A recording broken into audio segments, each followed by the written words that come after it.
Hello and welcome back to the Mix-Up. Going to be doing another NASCAR reaction.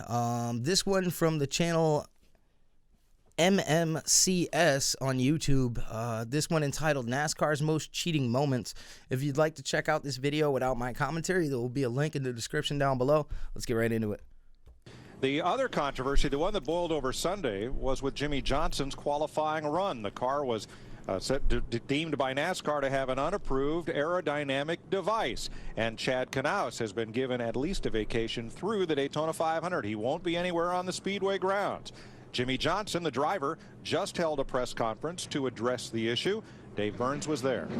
And Mike, of course, it sounds like he wanted to sort of deflect a little of the criticism early on, or at least tell people where he stood. So he started with a little bit of an opening comment where he used the word damaging in terms of how this I wonder what type of body modification it was. Affects the Lowe's team, but he also talked about the fact that he was not aware that there was anything with going on with that particular mechanical change to the car. He says he encourages his crew chief and team to continue working within the gray areas to try to... Yeah, but in the gray areas, that means like if it's borderline, you can get in trouble for it, but you're not. Go for it. Gain a competitive advantage. He's just the driver, but he did say that his role as cheerleader on this team was going to change a little bit because Chad was one of the biggest cheerleaders on this team. He's been ejected for Speed Weeks. He will not be here on Sunday for the 500, so Jimmy needs to become a little bit more of that. If you're just joining us here on Speed today, want to update you with the biggest story coming out of the garage area today. The number 24 driven by Jeff Gordon and the number 48 of Jimmie Johnson. Both So now it's Gordon and Jimmie Johnson on this one. Cars have been parked for today, not allowed to practice and not allowed to qualify because of a problem in technical. So they can't practice and they can't qualify. So they're starting in the back of the pack, I'm assuming, once they fix whatever it was that was causing Inspection this morning. For more, let's go back to Bob Dillner. And that problem had to do with what NASCAR deemed body modifications outside the NASCAR parameters met in the rule book. And both of these cars, these guys working in the garage area right now, they were allowed to stay here today, even though the 48 and the 24 were not allowed to practice nor qualify here. But the issue had to do with the fender area. In fact, if you look at the left All right, so he did something to the fender. What did they do? front fender of Jimmie Johnson's car, right around where it says Goodyear. That area was puffed up a little bit. All right, so they kind of rolled the fender on it a little, and I guess NASCAR didn't like it too much. So NASCAR made them cut that area out, put a new piece of sheet metal in, and then fiberglass it back and put the decals back over. So they had to... Oh, that's ridiculous. 3 consecutive wins in the second round of the chase.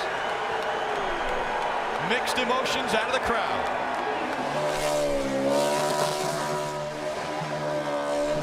Earnhardt Jr. just knocked the back bumper cover off of Matt Kenseth. Yeah, what happened was, oh boy, what happened was that slow car got in their way and he tried to shoot him by him before they got to the turn. Hard to counsel patience when there's just 4 laps to go. I mean, look at them here. They're 5 and 6 wide down the backstretch. But what you don't realize is that they're banging into each other at 190 miles an hour. Yeah, like I said in multiple other videos, any bump at any like that speed can cause a bunch of damage. Here comes Junior. He's got to run. Kenseth tried to close him off. Now, he dropped below the line. I don't know. Let's see. Be borderline, guys. It's going to be. Did he drop? They're banging into each other at 190 miles an hour. Here comes Junior. He's got to run. I mean, he was kind of forced below the line. Kenseth tried to close him off. It's going to be borderline, guys. It's going to be borderline. Poor Matt Kenseth is getting pushed by everybody. And he. Now, they're saying borderline. I mean, was he forced below the line? Or did he mean to go below the line? Because I think it's one thing if you mean to go below the line. And Jimmie Johnson got shuffled back in all that. Boy, I don't know. That was a pass under the line. I don't know what we're going to see here. It would be very unpopular to black flag him. NASCAR has called Junior's pass a clean pass. This All right, so they called it a clean pass. is for the win. He has about a 1/4 of a lap to go. Remember, the start-finish line is way down headed into turn 1. It's not in the center of the trial. You can't do it, Larry. You can't make it. You're not going to pull out and pass him with a single foul.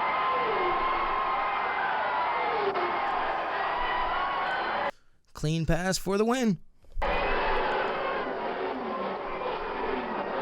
NASCAR's review of the videotape showed in their eye that Dale Earnhardt Jr. was in the act of when he was forced below the yellow line. All right, so he didn't go below the yellow line to pass. He was in the act of passing. So the pass holds. Earnhardt's first to the checkered flag, and he goes to victory lane. In other words, if he dropped below the yellow line before making the pass or attempting to make the pass, then they wouldn't have said it was a clean pass. Now, let's show you what NASCAR saw as they made their decision that Earnhardt Jr.'s pass was legal.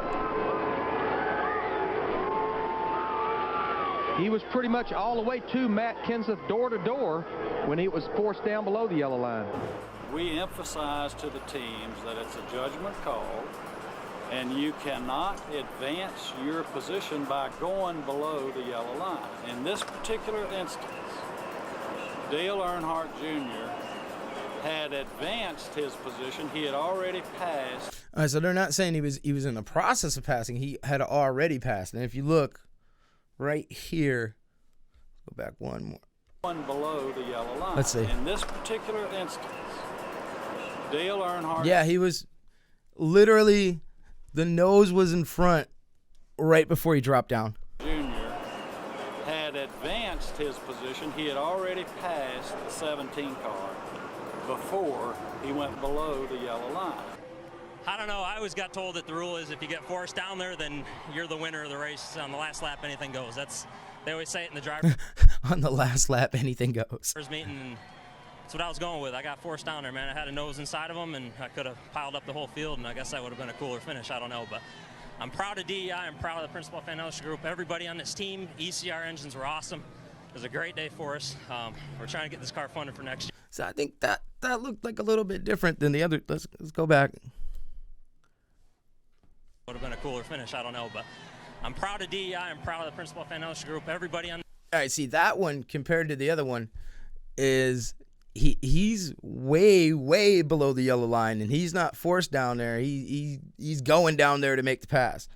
This team, ECR engines were awesome. It was a great day for us. We're trying to get this car funded for next year, and second sucks. That's all I can say. We don't know right now if you are second. NASCAR has not placed you yet. They didn't even place him yet. Oh, they could have put him back further. Where do you feel like you should be placed? Doing burnouts out there right now. Yeah, we're catching up with Robbie now. The back of the hauler was coming down. Come on in here, Steve.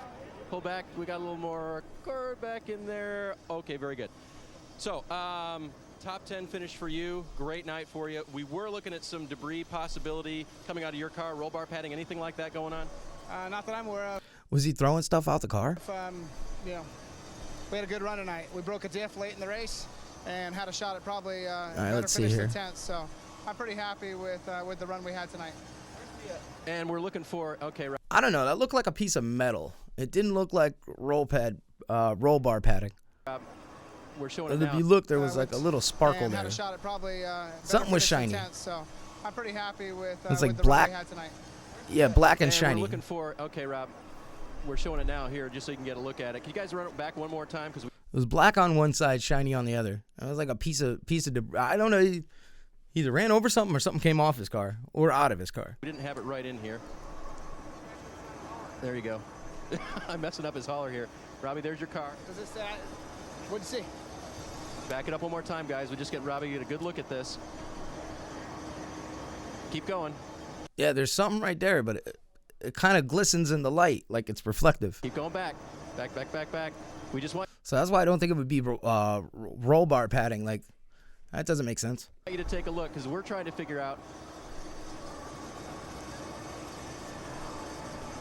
It may have been something you ran over as well. Might have been something I run over because I definitely didn't throw anything out the window. So. I'm not sure, but there's definitely something on the track. I don't know. Okay, we appreciate it. Top 10 run for you tonight, though. Yeah, let's roll it out and check it out. Looked like it came out from the back of the car, actually. Okay, how did you guys have been lucky dog a couple times tonight. I mean, it was a great comeback for you guys. Yeah, we had a really good night. We lost. We had one bad pit stop. We lost a lap with that, and that hurt us. And we had a good car. We had a top 10 car all night long. Just started last, and it was hard to get all the way back to the front. Great, we treat. No, I'm not sure if that. I don't think something came out of his car. Appreciate you taking the time, Rob. Thank you. Bill. To determine who will win the race and who will advance into round 3 in the chase. Coming back into the NBC Sports restart zone, 220 feet. Green flag back in the air. The 4 not going. They wreck behind him. The green flag is out as they cross the start-finish line. Will they throw the caution? Trying to get back up to speed. Caution comes out. Now the question is, who was in front? Stay in front of them. Stay in front of them. So right here we see they're under green flag. NASCAR's looking at the track, trying. All right, so it looks like Logano was in front there. To determine if these cars can drive off.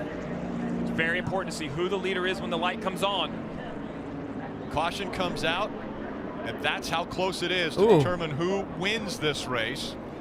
From NASCAR, they are telling us that the 22 was in front, and so Joey Logano. Yeah, it looked like Logano was in front. Will sweep round 2. Unofficially, Joey Logano, the winner at Talladega. If they don't get by Jeff Gordon before they come around the next time, they will not pass it. And Michael Waltrip. Jeff Green is involved. Jeff Gordon spinning down the inside. Gordon is in the grass. It looked like he just took Gordon out. They're racing for the lead at the head of the pack, double wide. Stay below the white line. You got some people out there. There you go.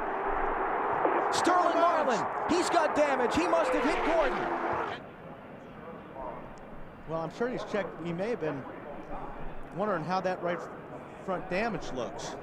The car. Sterling Marlin is jumping out of his car. He's getting out of his car. Around to look at the right front fender. But, he can't do that. The official's getting out of the pace car. He's like, what in the world are you doing? You know you can't get out of the car on the track. You can't work on your car under the red flag. That's the Not only that, but I don't think you're supposed to be getting out of your car on the track. NASCAR rule. Pull it off a little bit. You're not allowed to work on your car under the red flag. Ready to put Talladega in the rear view just yet. I'm Steve Burns. Thanks for hubbing it out. On Monday, I said, what would Talladega be without a little controversy? It's Thursday, and we have a new issue. Prior to the race Sunday, onboard cameras captured Chad Knaus having this conversation with Jimmy Johnson. Okay, let's hear what he says here. If we win this race, you have to correct the back of the car. Got it? Really? What did he say? If we win this race, you have to what? You have to correct the back of the car. Got it? You have to crack the back of the car? If we win this race, you have to correct the back of the car. Got it? Really? Yes. Got it? That's a little hard, but have to destroy it. But you gotta do a donut, you gotta hit the back end, or somebody's gotta hit you in the ass end or something. Okay? That's weird. Alright. So, can't take any chances. Now, Darrell, his first lap, not great, 49.62, but I did. Checking. Now, Darrell.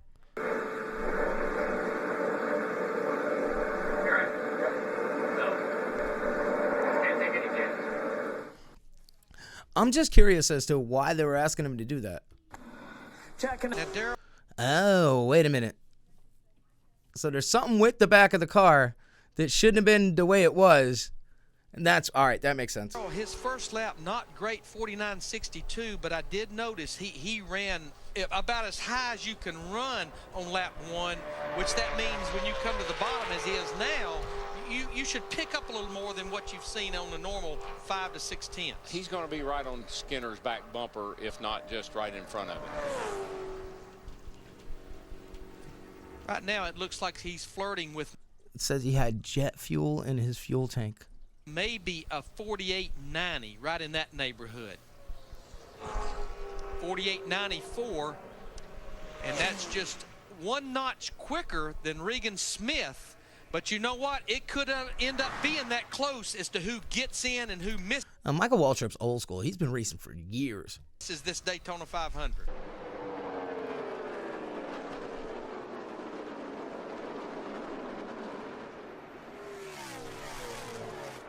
Kevin Harvick putting together one of the greatest seasons of his life, looking for his 8th win of 2018.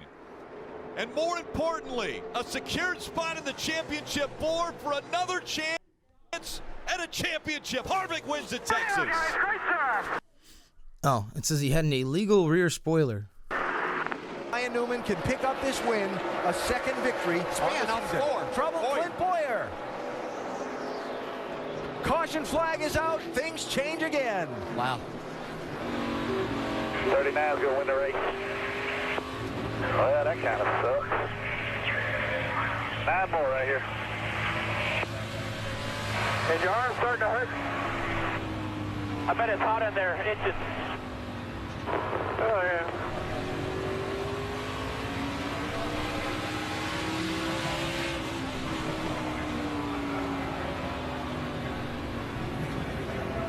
Right with you, 88. Right with you. Right with you. Right with you.